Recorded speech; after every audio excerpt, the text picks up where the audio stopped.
Oh, because, but you're recording it for. Yes, so we're recording it so that anybody that listens to it or watches it will have the benefit of us having this group experience. Yeah. So because for whatever reason they can't attend, they still need to be able to at least view this so that they can check off all the things that they need to do before they apply. And this is one of them. So you're ahead of the game. All right, I'm gonna start this, and Eva, do you wanna do the introduction? Yes, happy to. So welcome to our council information session of summer 2023. I'm Eva Schechtman. My name is Kari Bradley, I'm the general manager of the co-op. I'm the Eva Schechtman, and the council president. Would you all like to introduce yourselves? My name is Alex Brown. I'm Jeff Farber. Glad you could join us today. And I'm what Jeff we're gonna Roberts. do- I'm on the council. Yes. Excuse me, Jeff. I'm so sorry. Thanks for introducing yourself. So what we're gonna be doing today, we've had some introductions. We're gonna be warming up with this question. When did you become a Hunger Mountain Co-op member and why? And how many co-ops are you a member of? I can go first. I joined the co-op in 1988. And I think for a short while I was a member of the Plainfield Co-op. But pretty much this has been my co-op. So kind of two. Anybody want to go next? Jeff, do you want to go next? Sure. I joined when I arrived in Vermont in 1995. This is the only co-op I'm a member of.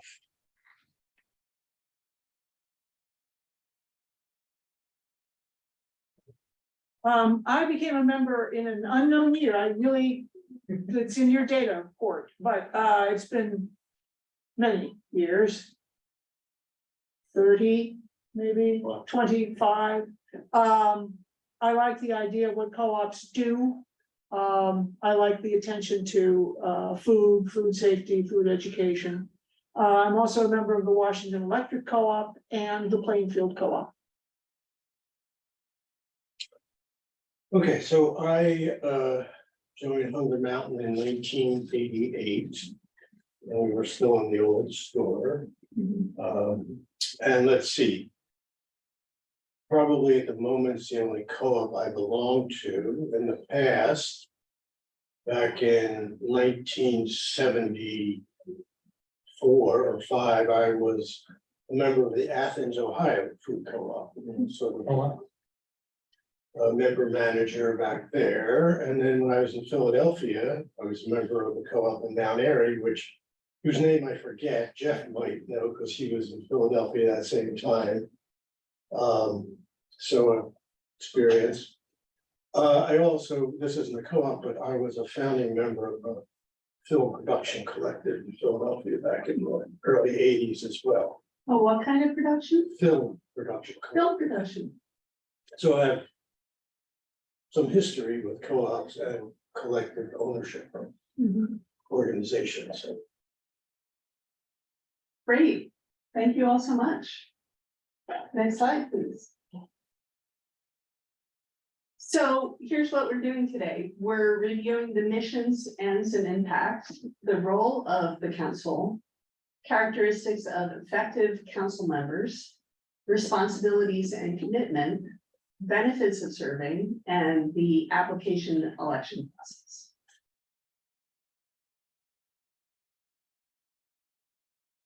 Our mission, the Hunger Mountain Cooperative, exists to create and sustain a vibrant community of healthy individuals, sustainable local food systems, and thriving cooperative commerce. Just want to check in. Jeff, can you hear me okay? Yes, I can. Excellent. So we're talking about ends policies. More specifically, we will have a cooperatively owned retail outlet for natural and organic food-based goods and services that meet our member owners and customers' needs. A community increasingly educated about food and health and considerate of the impacts of its purchases, local ownership and control of a comprehensive, sustainable food economy, financially sustainable operations that support and yield economic, social, and environmental returns. So those are the long-term desired outcomes that the council has set forth, and it's my job to interpret what those words mean and then figure out how we're gonna do those things. So I'm gonna walk us through a series of slides that give you a sense of how we're doing in the context of those policies that you just read. So the first slide's about key stakeholder group, our member owners. And you can see that we've been growing over the past 5 years or so. All this data is from the end of last fiscal year, about a year ago. And we eclipsed the 10,000 mark a couple years ago. And if you think about the fact that there are about 50,000 people in Washington County, we are a good portion of that population. Oops, I don't know why that is. We just look at satisfaction amongst various stakeholder groups, and it's quite high at the moment amongst our members. 87% in the last survey said they were likely or very likely to recommend their friend or colleague. Employees, we've grown quite a bit over time. We have 187 employees as of the end of last year. Give you a sense that about half of them are full-time. Most of them are co-op members. Most of those who are eligible will participate in our retirement plan. That's something we've really emphasized over time in the hopes that this is sustainable for people and setting them up for long-term success. And to that end, we have quite a few people that have been here at least 20 years. We have 7 people this calendar year that are reaching the 20-year mark, which is kind of cool. And 57 who've been here at least 10 years. So longevity is pretty good, especially given we're a retail operation. Local vendors, which we define local as essentially Vermont produced. 387 different vendors that we did business with last year. That's goods and services. And then the purchasing from those vendors last year, you see we took a dip during the pandemic and we're coming back, increased quite a bit last year. That's wholesale value. Some of the other things that we emphasize in the products we sell, local products. You can see that same sort of trajectory. Our local sales increased quite a bit last year. And I think we're going to see another pretty significant bump when we compile the numbers for this fiscal year. We also emphasize fresh product sales. It's almost half of what we sell is defined as fresh, meaning refrigeration. And then quite a bit of what we sell is organic as well. So about a third. Half in dollars or half in units? That's dollars. Okay. Environmental sustainability is obviously something very close to our core values. The graph there is how much kilowatt hours of electricity we've been using. And it's net because we are in the solar generation game. One of the things that we did last year was purchase a couple solar arrays. And so we're giving ourselves credit for the energy that we're generating, and we saw a decrease. We're going to see another big decrease this coming year. We generate carbon. We can turn that electricity number and the propane that we use into a carbon emission metric. And you can see from there about 129 tons of carbon dioxide. I don't know why this is advancing. I apologize for that. But we've been working on that, trying to decrease that number over time. We do a lot of composting, we do a lot of recycling as well. So there's other environmental factors as well, but this is part of our activities. Can we ask questions here? Yeah, please. So the solar array isn't on the building, or is it? No. No, but we have that small one that's part of the parking cover there. That was basically an experiment. The 2 larger arrays we purchased are in Addison County, and they're net metering arrangements. Just if you can, keep in mind to speak up because, it's not always easy for people, that are attending remotely to hear us, in the room, to hear the people in the room if they're speaking softly. Thank you. On the financial front, this shows our sales growth over time. We've been growing pretty modest sales growth over time. 2-3% inflation kind of rate is what we've been seeing.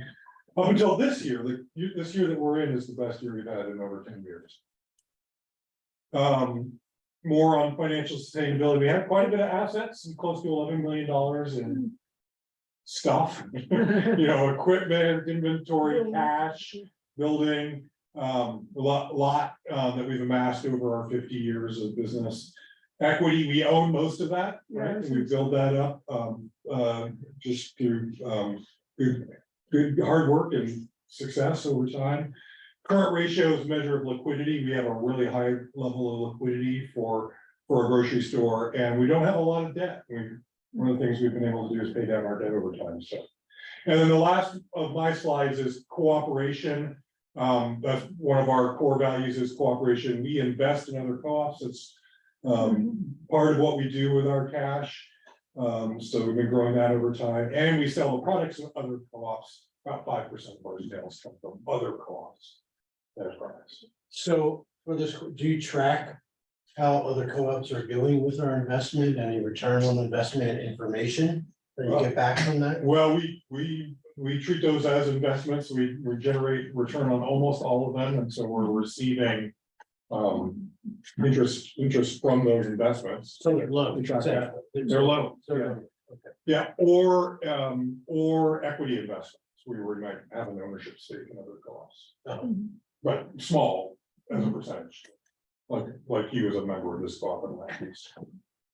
Okay, so reflection question. What types of impact do you think our co-op should prioritize in the coming 5 years? Think about that, answer that. I'm gonna stop sharing so I can get rid of this advanced timer that's going on. It took control. Somewhere in there, so. Anybody got a thought about what types of impact are most important to you? Well, those slides only remind, I'm a little bit aware of the trajectory you were on, and it's actually gotten better and better since I've attribute that to my disappearance from the council.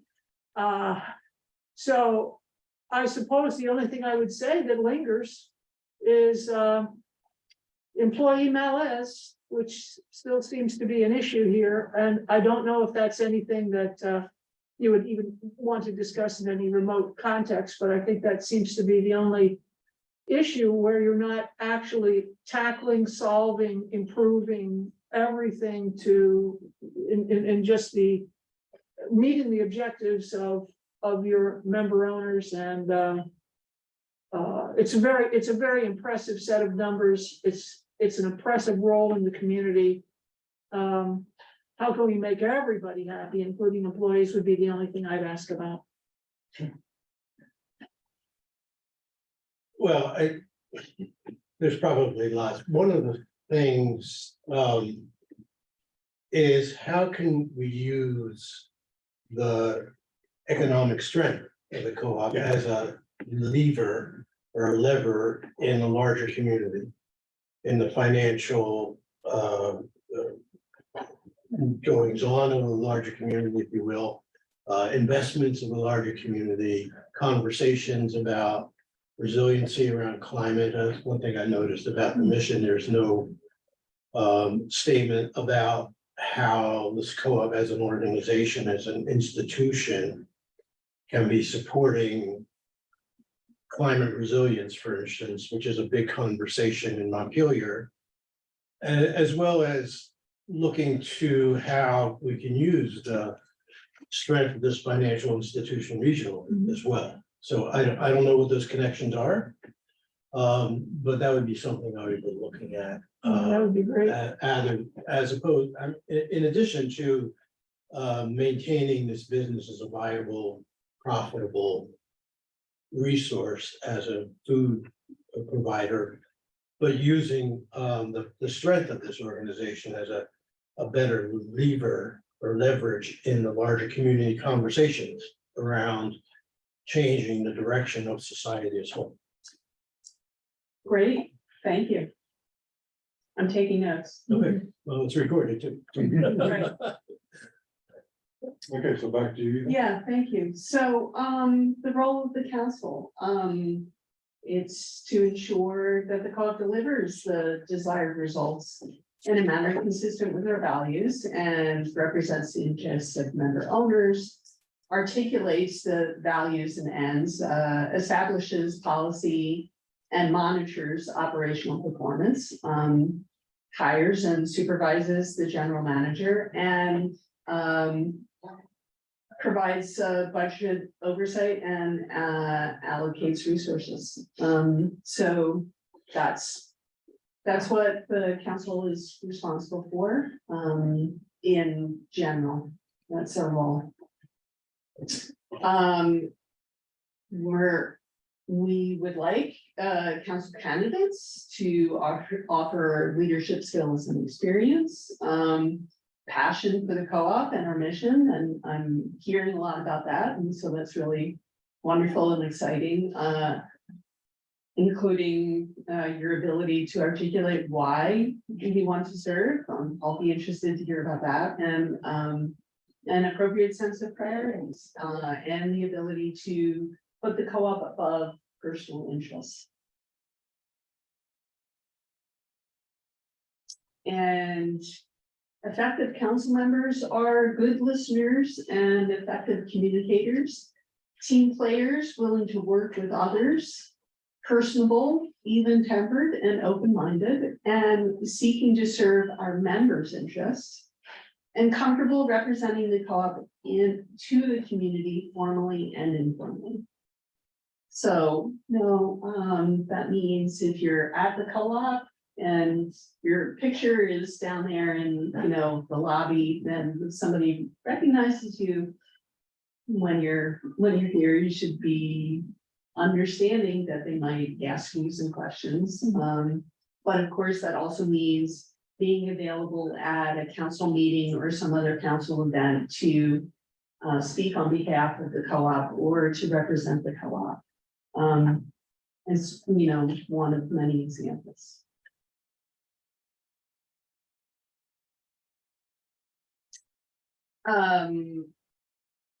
Council members also learn about the co-op and how the council works, prepare for meetings, listen carefully, support the council as a team, and as always, think big picture and long-term. As far as the prepare for meetings, we'll talk about the time commitment on the later slide. Yeah. That also comes up. Yeah. So, have you ever served on a board of directors, Alex? I know that you were the council president at one time. And, what was your favorite part? Being put on the spot with questions. That was your favorite part. It kind of is, having to be nimble and synthesize thoughts that are coming from lots of different quarters. I mean, this is true in other work I do, but it was true working on the council that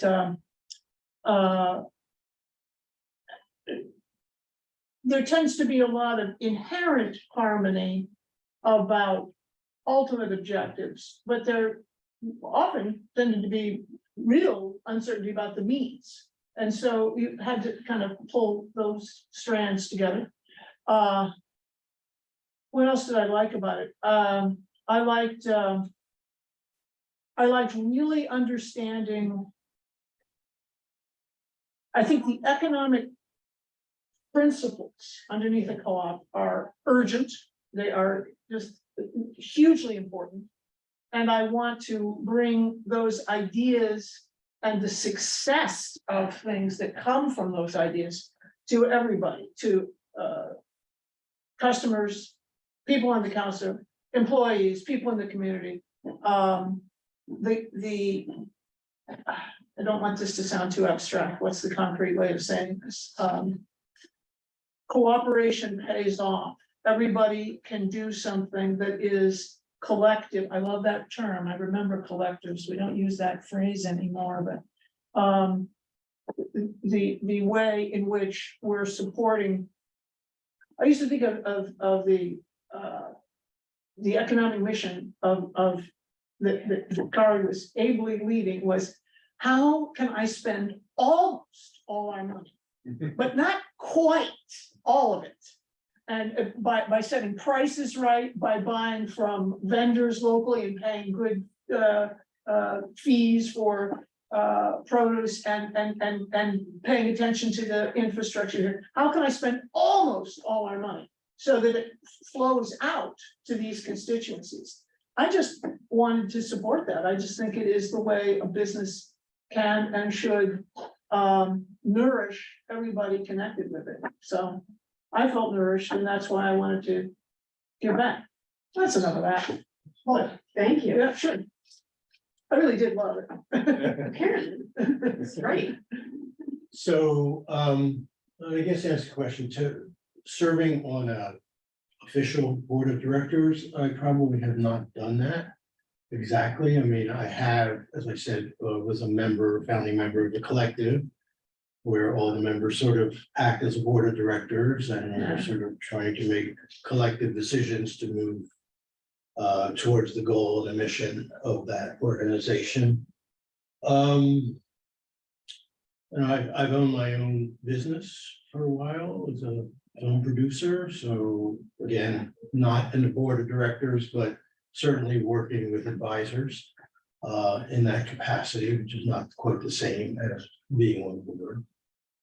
And in my current job, while I'm not on a board, I do interface with a lot of state and federal leaders in the agricultural water quality conservation world, sitting in the steering committees and various other committees around making policy and providing guidance for improving Vermont's conservation and water quality. So that I don't know if that directly answers the question. And the favorite part, I think, is being part of the process to navigate organizations from point A to point B along their continuum of their mission. You know, it's all a process, right? There's no magic wands and all of a sudden we're going to be doing this and doing that perfectly. But there is that need and process to have some oversight and accountability for the navigational, the navigation path you're taking. And how do you reinforce that and how do you support that? Which I think is really the function of a board of directors. So I guess that's Great. the answer to that question. Thank you so much.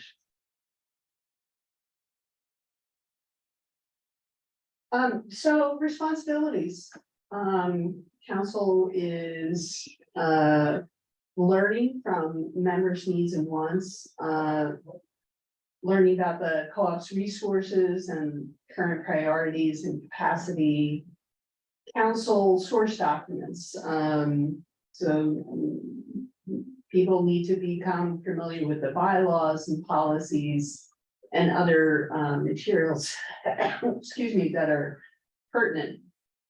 And external trends, opportunities, and when they arise, threats. And all this working to balance interests of the many stakeholders, including members, employees, customers, vendors, the broader community, and other co-ops. So there's a lot of different types of information that council members are required to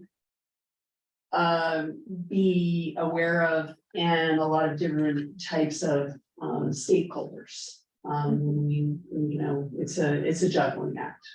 But it's as you all know, it's a worthwhile juggling act.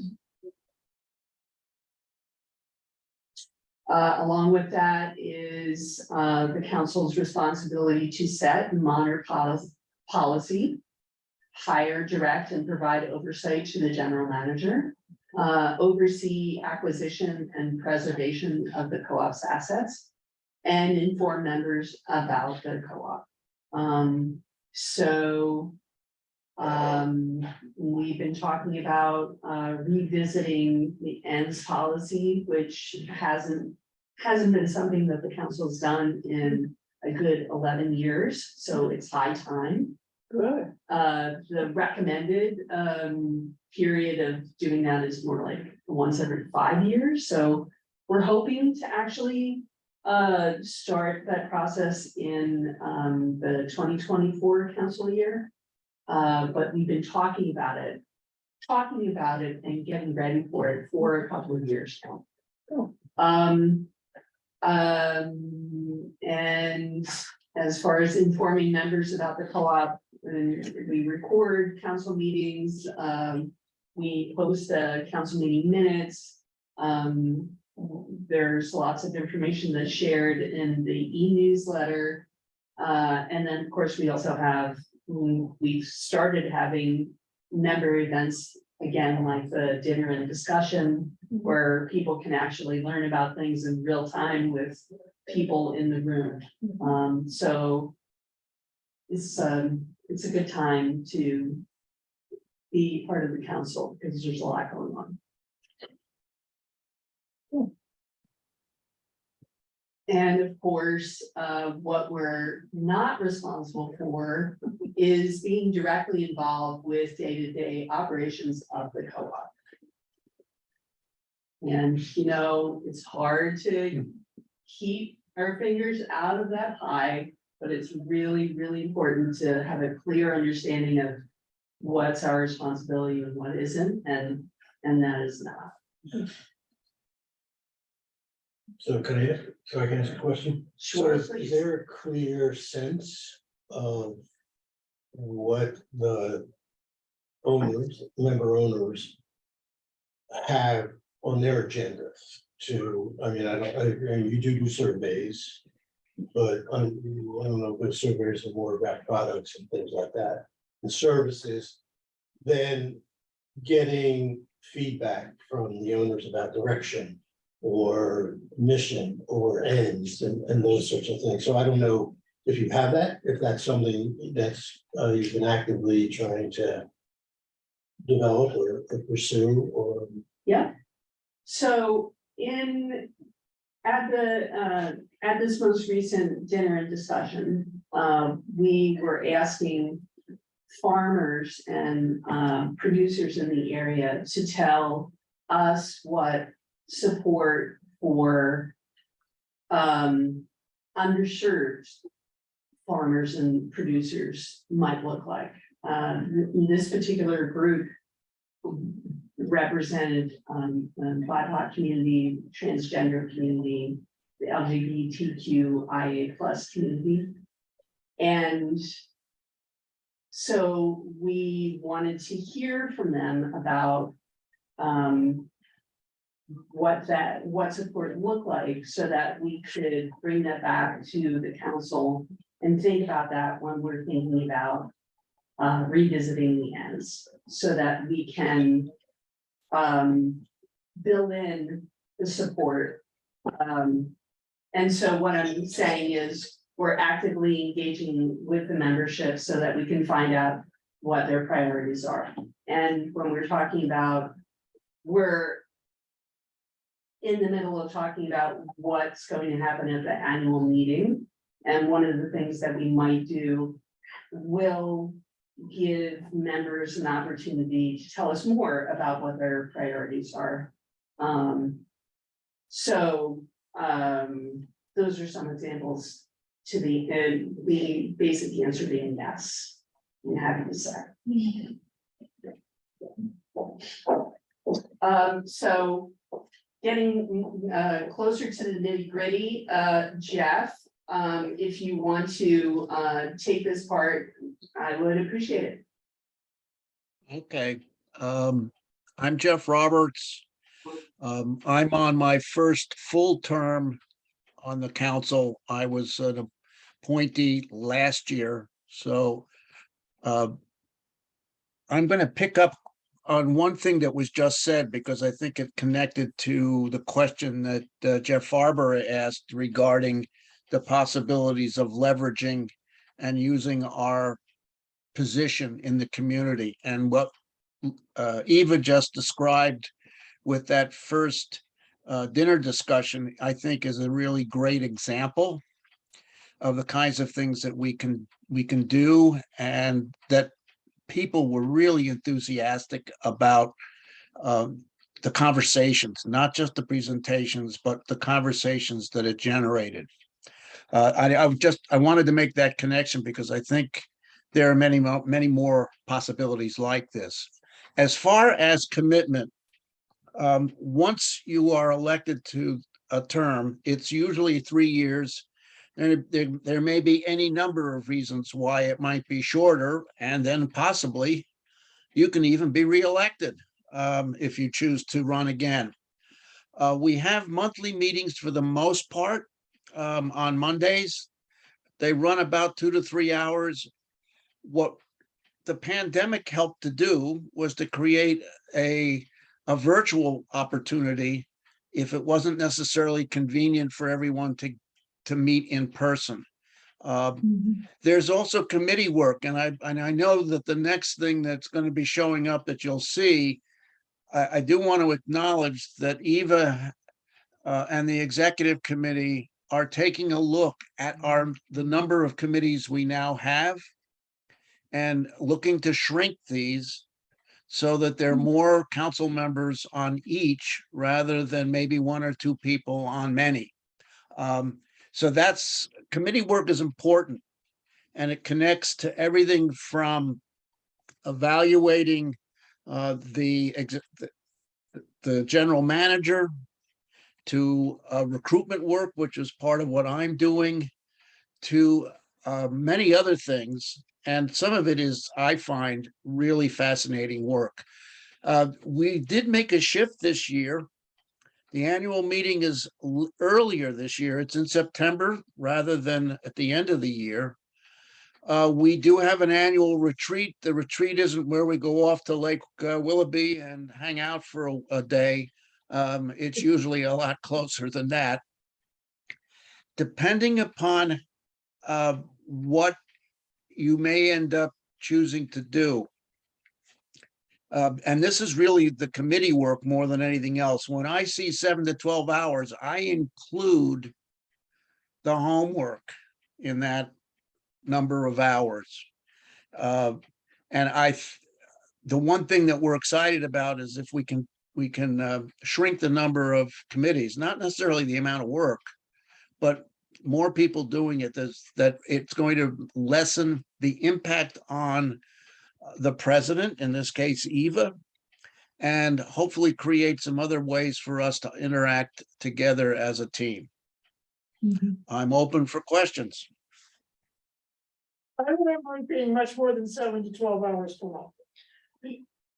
Well, for a council president, it's different. This Well, even is more, the yeah, okay. average for somebody that isn't an officer. Yeah, That's. but I mean, even before, I think I remember it anymore, but just reminding myself Mhm, before I said, I'll do this again. sure, I appreciate that.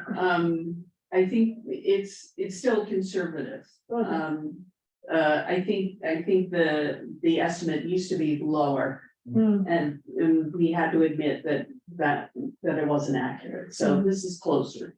Well, in fact, just quick, I looked at one set of minutes. You are running the meetings faster, it appears. You're using a real consent agenda, which we had a sort of a semi-consent agenda, but the meetings seem to be faster. And I remember meetings going till 10 and shutting the store down. Right, well, So that's an example, yes, but I'm cheering you because it Thank you. seems, are you the person we can applaud for that? Well, I responded to the council's desire for Okay. shorter meetings, so, yes, so it's probably closer to 2 than 3. That's excellent. Thank you. Jeff, can you speak to these committees? Sure. Well, the executive committee is comprised of 3 or 4 people. And they, in a way, are stepping in when there are issues that maybe the full board isn't going to be able to address at their meeting, or it's in between meetings. They also are responsible for decisions which sometimes will require a full council vote, that where Kari needs input from the council on a particular issue. Justice, Equality, Diversity, and Inclusion is a critically important committee looking at how the co-op adjusts, changes, alters, there are many different words, how we see the world and how we work in it in terms of who we are as an organization. This does, I think, relate again to the question that Jeff had raised about our presence in the community. We are looking for ways that we can be a voice for justice, for equality, diversity, and inclusion in Central Vermont, as well as in our own backyard. Sustainability, part of this you've already touched on when you asked the question about the solar arrays. We're working, and I think one of the things to perhaps applaud the Kari and his staff is the kind of progress that we've made, and there are new things on the horizon that we're looking at doing. Communications is everything from a co-op newsletter to the material that you are looking at now, the material that you have access to on the website. It's a lot of work, and we have some very good staff people who manage this literally month by month in terms of what's going out. The community fund has been a really valuable tool for us to support a number of different businesses and some cases organizations within Central Vermont. So one of our awardees this year was the Fox Market out on Route 2 in East Montpelier. We've funded a project, we funded some other projects outside of businesses that are really important to us, again, reflecting that commitment to justice, equality, diversity, and inclusion. Recruitment, I hope, is not going to be a year-round committee because it takes a lot of work, but it's all compressed in a period of time. And I gotta say, I really am thankful that both of you are at the co-op and are considering this. I think both of you would make great people, new people on the board. Recruitment for any organization these days, it's like trying to hire somebody to work at the co-op. It ain't easy. And we need people with other contacts than perhaps the board already has. The periodic, seasonal, ad hoc, the work in progress is one that we want to create a way for the entire council, working in partnership with Kari and then the community perhaps, about where are we going as an organization? What do we need to do to adjust to what's going to be going on in the future? And what are some of the ways that, what are some of the allies that we might draw into that?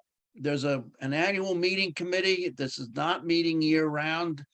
Very, very important in organizing, working with the staff to make that happen. And then there's a ballot committee, which is basically, a week or two long work when the council election comes up to ensure the integrity of that election. I think that covers it. Well done, thank you. So, hold on. Yes. So, it appears that the way the committees are set up, council people are expected to work on multiple committees at the moment. Yes, And and that would be true under the new design as well, but in. Not to go too far into the weeds, but instead of there being 10 committees. There would be 4 standing committees and the Hunger Mountain Co-op Community Fund, which is not year round, so that would be an ad hoc committee. So 4 committees. Executive committee, governance, member outreach and engagement, that's one committee, and perpetuation. So under this model, council members would be expected to participate in 2 of those committees.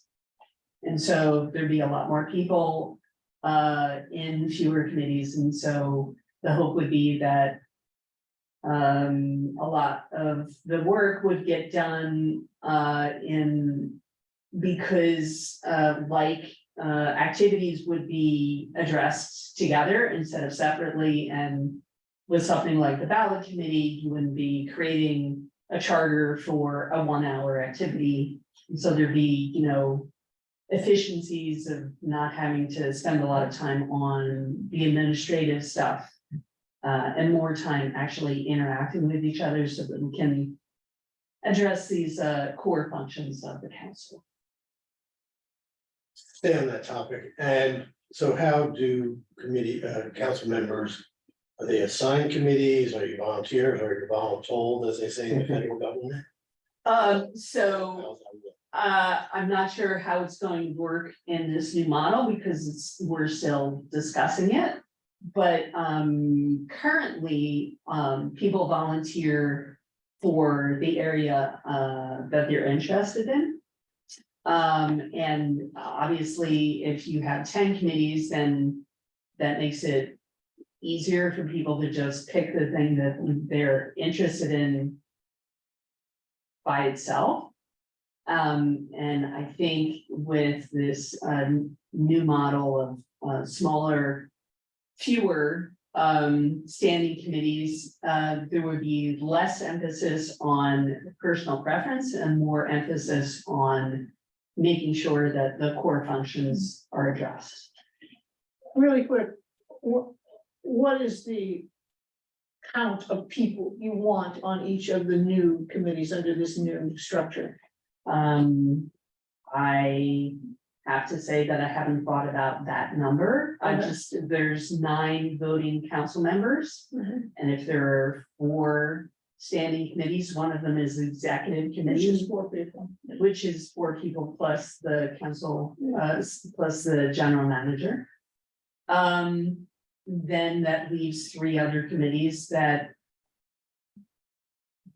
some subset of that goes into it. I hadn't thought about that. Oh, I was just wondering, when you said making them bigger, did you mean There's going to be 6 people? There's going to be more people, there's going to be more council members on each of those 3 committees. Because instead of it being divided between 7 or 8 or 9 committees, it's gonna be 3. So, or 4 or 5, depending on, whether you're an officer. We're getting off the track, but I have some Yeah. interesting ideas about what makes committees efficient. Right, I understand. And we're grappling with it, so, stay tuned. Yeah, exactly. Okay, Yeah, any other questions? don't want to hijack this. So the executive committee is that the officers, president, vice president, secretary, and treasurer, Correct, and are they elected positions, or are they? yes, They are- so at the beginning of the council year, there's an election. People either are nominated by other council members or they self-nominate. So that's one of the first things that happens in the month after the council election is electing new officers. So benefits, you have an opportunity to serve the community. There is a stipend most council members, get, a particular amount, the council president gets a larger amount, and, I'm trying to remember now. If the officers, For next year, the council just approved $1,000 stipend. for each council member, yes, and council president, larger amount, yes. Hmm. So, and part of the reason that we made that decision was to make, participating on the council more accessible and equitable. Mhm. It certainly made a difference for me. I don't make very much money. So being the council president and getting, a generous stipend has definitely made it possible for me to continue this work. And in addition to that, there's a 10% discount for council members as well as domestic partners and other household members, right? Presidents, yeah. Yeah, Yes, so, members. right, so the membership, that particular membership benefit has slightly expanded to include Right, exactly. dependents, right? Right, the council has now established that, ordinary members can have other household members shop using their membership. Is that, oh, that's overall then? Yeah, that was This just, is a breakthrough. yeah, that was a big step. We That have happened been this waiting a spring. long time for that to be. We're actually, we haven't made a wide announcement because we're still working out the logistics, Yeah. but that is the. Because it's still kind of complex and I'm sympathetic to how complex it is. But it's an equity issue, you know, that not everyone has a traditional relationship or household structure. Mhm. It's good. And more shopping is better, Yes, so the bottom line. thank you. There's also opportunities for personal and professional development, all sorts of workshops and a number of conferences that are available for council members to participate in over the course of the year. And, you know, if I do say so myself, you're part of a great team of people working, you know, together. And there is also this additional benefit of reimbursement for mileage or if need be, child or elder care in order to attend meetings. Mhm. So it's a pretty good package. So if you're interested in applying to run for the co-op council, applications are due on July 31st. We are looking for photograph of you, a candidate statement, collecting apples. I referred to that before. It's basically you're checking off the things that you want to do before you run, like attend Which a means- council information session, attend the council meeting. The next council meeting is next Monday, the 26th. Getting signatures from at least 9 member owners to endorse your application. Is signing a conflict of interest disclosure. I think those are, I think I've covered all the things, but it is in print, so. If you have any questions about that, it's all in the application. Just a reminder that the annual meeting is on September 13th this year. As Jeff was saying, we had, for a number of years, we've had the annual meeting on November. Around the first week in November, we moved it closer to the warmer end of the year so that we could have some kind of indoor-outdoor Mhm. experience. And we will have some of that. It's going to be at Alumnus Hall, up on the College Green, and there will be outdoor seating for the meal portion of the meeting. So we're headed in a good direction with that.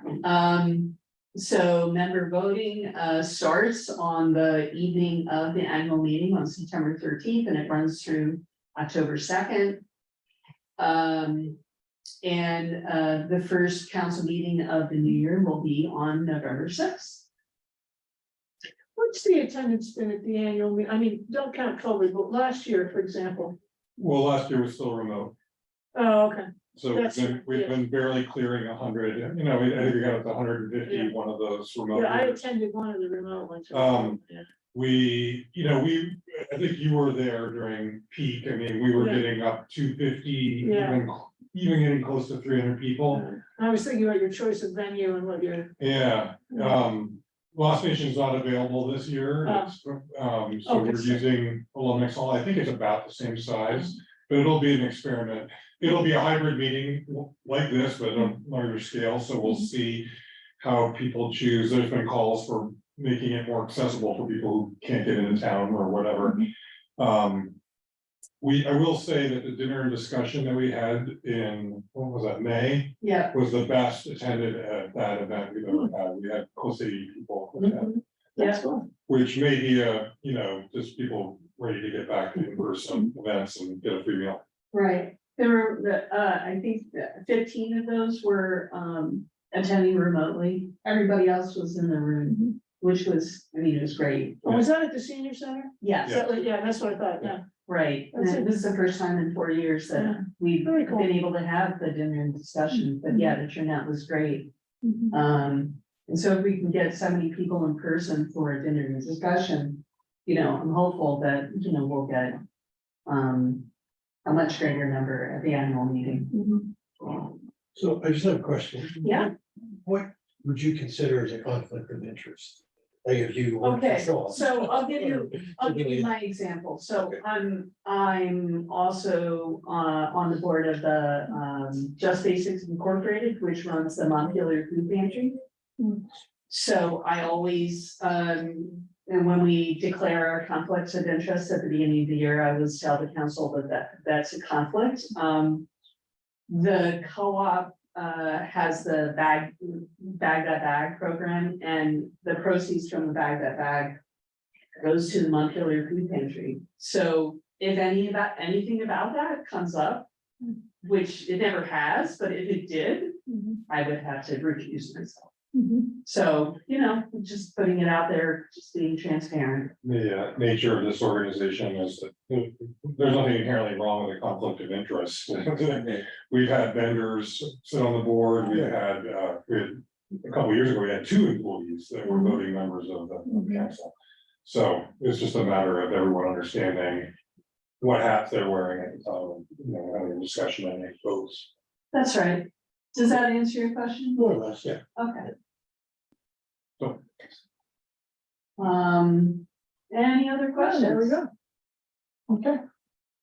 Just to fill out that idea about conflicts of interest, when we had council members that were on the staff, if there was, for instance, we have a general manager performance evaluation every year, and so that was something that we could not, in good conscience, include the staff in those discussions. It would just stretch their ability to have all the hats on at the same time. So we asked them to recuse themselves. That seemed a reasonable approach to that type of conflict when it came up. Yeah. Makes Yeah. sense? Yes, it does, it sort of makes sense, I mean, but, so I'm not a regulator, I'm sorry, you're I'm not not a a regular? regulator. Yeah, That's not my job, but for instance, if you had someone from the agency bag who was a regulator, who was responsible for overseeing the operations of a farm and could close that farm down, would that be considered a conflict of interest? In that sense, I mean, I'm not responsible for that, I don't have really any,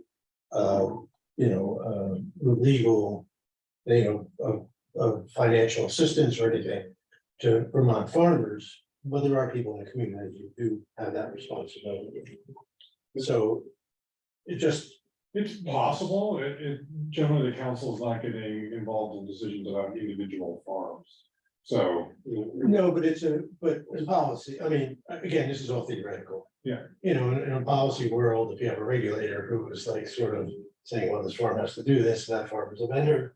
You know, it becomes a little bit more. But I think Okay. this is a good illustration of the 9 days a day. Right, Because I'm so well educated, the council doesn't have essentially anything to do with what products are on the shelves at all. That is operations. So we wouldn't be favoring or disfavoring a particular vendor. We do talk about vendors in council a little bit because Sam Sliding back and remembering on this, but nevertheless, I don't. So, I mean, so theoretically, if the council, and this is theoretical, said that a vendor couldn't be under an action from the agency of ag because they're not being, meeting the RAPs, the required agricultural practices. That would probably just, so, And this is all theoretical, and we don't have to go down this rabbit hole, but it's just something that, I hear you, and I just want to say that between the bylaws and governance policy, we would never find ourselves in a situation where I shouldn't say never, but I don't think that between bylaws and governance policy that we would get to that granular level about what farmers do or don't do. What we do is we set and we maintain and establish policy that the general manager interprets and then operations does what they need to do to, you know, to make a success of it. And then the general manager reports back to us how that went. But the policy is very like high level, not specific in that way at all. okay, well, I. Just so you know, I know that you don't, and I see your hand, so I just want you to know that that's not what the policy looks like. yeah, But I invite you to look at the bylaws and the governance policy, which are on the website, so you can get a sense of what it does look like. Just to, you know, satisfy your curiosity. Okay. Jeff Uh, Roberts, from my perspective, if you got a question about something that you might be concerned with, ask it and we can address it if this is a concern. Prior to running for the for office, I think there are any number of ways we could interpret this, but ask the question. Eva's in a good position to answer that. So is Kari.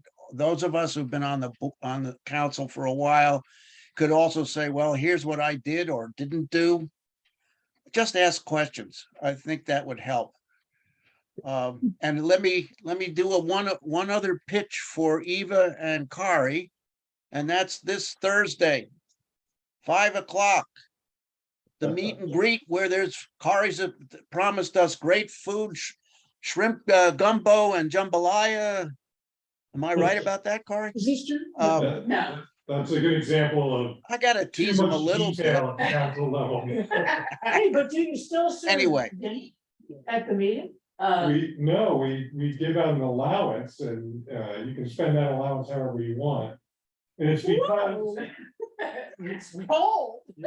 Well, yes and no. Okay, no, but it's not the same as it once was, and that is something for the council to think about. I did enjoy How do you it. form a team Yes. in this modern era where I don't think we can ever expect every single council member to come and be in the same room at the same time, Right, at least in the current circumstances. Too many people prefer to not come up, you know, and zoom in remotely Wow. from time to time. Yep. Oh, So it's a and- different dynamic. it is, and that's really, this is weirdly relevant to me because there was something about being in this room together. mhm. And yet we were struggling with conference call technology. and- Yeah, this And is, this makes it so much better. yeah, it's true. Ours like about 20 notches up from where we were, but still, But it's different. yeah. Well, I liked it when the candy bars went around. That's when you knew you were at the end. Anyway. I remember, And it's Yeah. self-reporting. okay. Oh, yeah, we can some, what I was raising Thank you, was everybody. totally hypothetical, Mhm. right, it wasn't. Oh, yeah, no, I understand, I completely